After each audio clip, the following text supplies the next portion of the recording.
સુરતના ઐતિહાસિક indoor stadium ખાતે વિશ્વ નવકાર દિવસની ભવ્ય ઉજવણી કરવામાં આવી। વિશ્વના 108 દેશોમાં એક સાથે નવકાર મંત્રનો જાપ કરી આધ્યાત્મિક એકતાનો સંદેશ આપવામાં આવ્યો।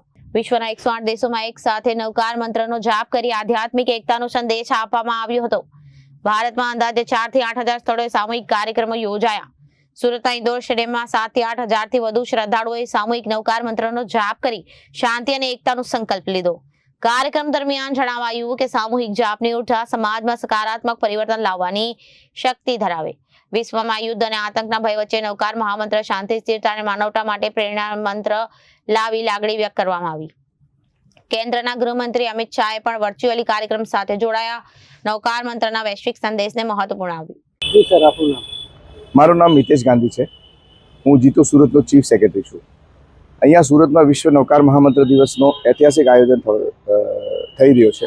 એ એક સાથે સુરતની સાથે આ પૂરા વિશ્વમાં 108 દેશોમાં અને ભારતમાં કદાચ 4 થી 5 હજાર જગ્યાઓ પર આ પ્રોગ્રામ થઈ રહ્યો છે।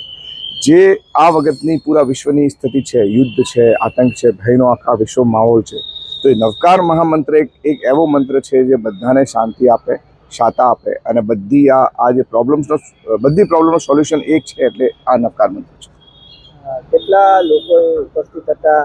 અહીંયા જે સ્ટેડિયમમાં કદાચ 8 થી 10 હજાર લોકો ઉપસ્થિત છે અને એક સાથે મંત્રનો જાપ કરવામાં આવે કેવું ફિલિંગ થાય? સામૂહિક અમારા જૈન ધર્મમાં આવું માનીએ કે એક વ્યક્તિ જાપ કરે ને એનો જે લાભ છે આના કરતાં સામૂહિક જાપની જે ઉર્જા છે આનો ખરેખર એકદમ એક્સ્ટ્રીમ લેવલ પર આનો લાભ પહોંચી જાય છે। એટલે આ સામૂહિક જાપનો આ કાર્યક્રમ છે।